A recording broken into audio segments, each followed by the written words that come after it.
មួយម៉ោង7អីក៏ហាត់ប្រាណដែរតែហាត់ទៅផ្ទះតែបើយើងចេញថ្ងៃអញ្ចឹងយើងចេញមកក្រៅរត់ដើរហាត់ប្រាណស្រូបខ្យល់បរិសុទ្ធធម្មជាតិទេសភាព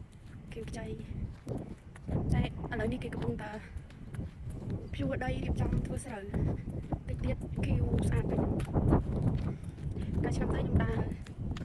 តាមនេះក៏មានស្រូវគេខៀវស្ងប់ស្ងាត់ស្អាតណាស់ដើររត់តែឆ្នាំស្អាតណាស់គេធ្វើវីដេអូមួយគេរត់ទៅណាស់ឯងក្រោយគេចូលចិត្តតែបែបធម្មជាតិនឹងម្ដុំនេះសម្រាប់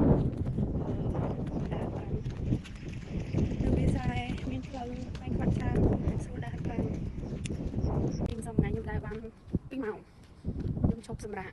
ថ្ងៃសៅរ៍ទឹកទីតែឲ្យតែថ្ងៃសៅរ៍ទឹកពួកខ្ញុំនាំគ្នាដើរណាត់គ្នាដើរហាត់ប្រាណពេលខ្លះ1ម៉ោងពេលខ្លះ2ម៉ោងដើរហាត់ប្រាណផងយើងនិយាយគ្នាលេងផងដើរស្រូបខ្យល់អាកាសបរិសុទ្ធព្រៃព្រឹក្សាខៀវខ្ចីទៅផ្ទៃលេងកុំឲ្យយើងមានស្ត្រេស